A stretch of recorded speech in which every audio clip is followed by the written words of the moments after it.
Hey, joining us now on the MARR Rock Show as we recap Rockfest 2015. Very excited to have Blaine from Minnesota band Fifth Hour on the show. Blaine, welcome to the show. Hey, it's good to be here. Hey, so it was my first time seeing you guys out in Cadott, and I assume it was your first time playing there. Was it your first Rockfest? Yeah, it was our first time out there.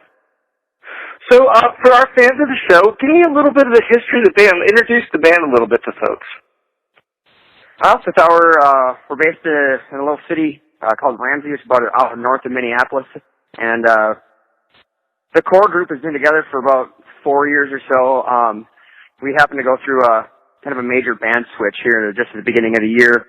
Our original singer had a baby and had to do the family thing. So since then, we've moved forward, and I've now transitioned from just doing lead guitar to being the singer.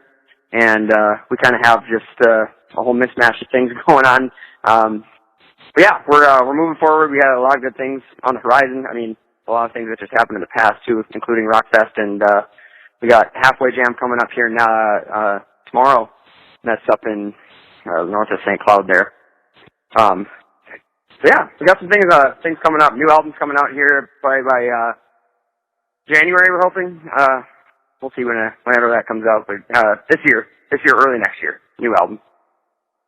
So give me a little bit of your take on the Rockfest experience. It was my fourth time going out there. We're actually from the Lancaster, Pennsylvania area. It's one of our favorite festivals. Tell me a little bit about how you guys landed there and the experience. Well, yeah, actually that was my first time being at Rockfest, and it was amazing. Just the people there, the bands that were playing. I mean, we got to be with Avenged Sevenfold and Chevelle. And I mean, Royal Bliss was on the stage that we were playing on, and we had a bunch of friends from the Minneapolis area that actually were there too. So, actually, the way it happened, we were on tour with a band called Screaming for Silence from Omaha, and we had the last 2 weekends that we were just going out with them. And this last weekend during the Rockfest dates, we were with them, and they were playing Rockfest. So we were just going with them. We're like, hey, yeah, we're gonna get in. We're just gonna come and hang out and just have a good day. So we got a hold of one of our buddies who was playing there, who knew the promoter, and we talked to them, and they're like, "Oh, you guys are coming through? Well, how about we just have you play?" And we're like, "Okay, yeah, why not?" And it's as easy as that. I love that you mentioned Screaming for Silence. I'm actually interviewing them later today and having them on the show as well and recapping their set. So good guys there. Very cool. Well, definitely say hi from the Fifth Hour boys. It's we're missing those guys. They're good friends. So yeah, we love those guys. Now, did you guys play on both stages or just the side stage? I couldn't remember because there was so many bands up there. We just played the side stage. Like literally, we got added to the show like the week of. I think Wednesday we got added and we played on Sunday. So yeah, we just played the side stage with the opening band there. Our buddies Emergent actually, they played both stages. They opened the main stage at 1. And then they were the direct support band at, I believe, 6 on the side stage. And those guys are great. They're from the Minneapolis area, super good friends of ours, and yeah, love those guys. They're amazing. Yeah, now for folks that are not familiar with Rockfest, something new this year, what they're calling side stage at Rockfest is a pretty big, good-sized stage and packed a lot of people in there, and there are a lot of people packed in there to see you guys. And I picked up your album, The Line Between Love and Hate. So tell me a little bit about that album, where it was recorded and produced. We did that in St. Paul, a place called Pacific Underground Recording with Wally J, who I don't know if you've heard of the band Skywind. They were pretty big back in like the early 2000s. He was a singer of that band, now turned producer. Skywind's still around doing stuff, but yeah, we got in touch with him and did the album, released it at First Avenue in Minneapolis. What was it, March? I think, March of last year. So it's a pretty new album, actually, considering. And then, yeah, it's just, yeah, so that's pretty much the scoop on the album.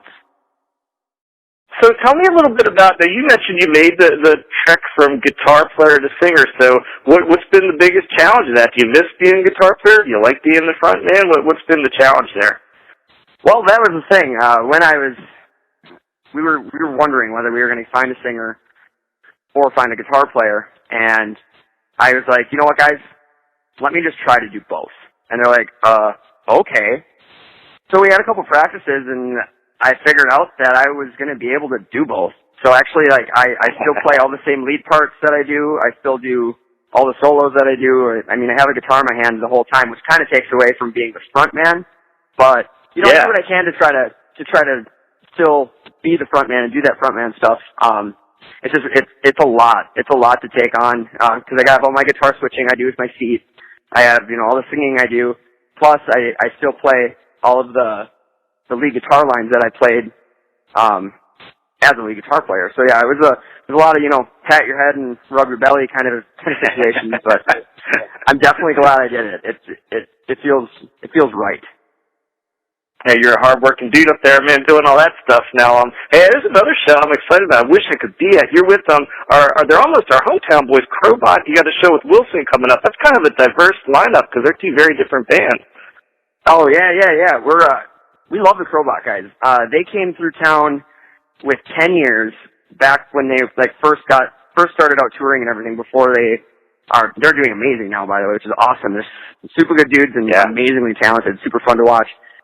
We got the pleasure of playing with them then and watching them, and me and my drummer Chris are super into like that genre of music, like that kind of bluesy sort of like funkadelic.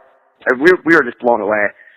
And when they were coming back through town, Joe, the guy at Pob's where we're playing, called us and was like, "Hey, I know you like these guys. You want to be on the show?" We're like, "Absolutely, we want to be on the show." So we're super excited for that one. That's August 1st. Yes, so you guys have got a lot of live shows coming up. What does the rest of 2015 have for you? Are you just going to keep on hitting the live stuff, or are you working on a follow-up to, I know the album wasn't out all that long ago, but are you working on another album or just touring right now? Oh, yeah. We have a new album coming up. We actually have a new single out right now called Not the Enemy. We have that out on iTunes. It's on YouTube. We got a new video for it as well. So that's kind of what we put out as we did like the lead singer switch, just to like people knew what the hell what we're doing, what's going on. But yeah, since then we've been writing in between going out and doing our tour thing to keep doing what we're doing. But now that, you know, it's kind of coming to an end, the summer's coming to an end, I think August 8th is our last set dates. We're going to pick up random dates here and there within the region. But yeah, we're buckling down, we're getting in the studio, we're writing. We want to get this album out as soon as possible, so hopefully by the end of this year, beginning of next year, we have something to give everyone. Now, you mentioned the music video for Not the Enemy, and I featured that on our site the other day and was looking at that. Give me, what is the message behind that song, Not the Enemy? What is the story behind it? Yeah, I'm glad you asked that. It's actually referencing the member changeover, you know, because when it happened, everybody loved what Fifth Hour was doing, how we were doing it with the original 5 that we had. And none of us wanted that to change. You know, it wasn't like me and Chris and Mike all just got together one day and decided, oh, we're going to get rid of Tony and Kevin and, you know, start this new thing. It had nothing to do with that. It was literally like, you know, Tony was he just got married, he was having a baby. We're like, dude, we're touring. Are you going to be able to make this work? And he said, no, I don't want Fifth Hour to die because of my direction in life. You know, you guys need to keep going. It's just, I have to go, you know, and like, we're like, yes, 100%. We totally get that. We're trying to do this. We want to be a touring band. We want to be, you know, hopefully, you know, the next big rock fest main stage, you know, headliner.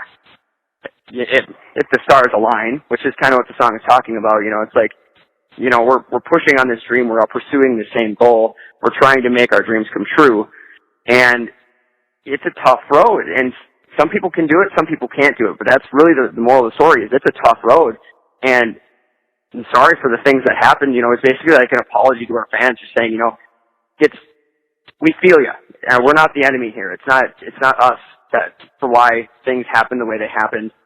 We want you to be out along the road, you know, we want you to be on this journey with us still, so yeah, that's really the major contention what that song's about. It's talking to, you know, our friends, our family, our fans, and basically saying, you know, sorry we're going to be gone a lot, but we're pursuing our dreams, and this is what we're doing.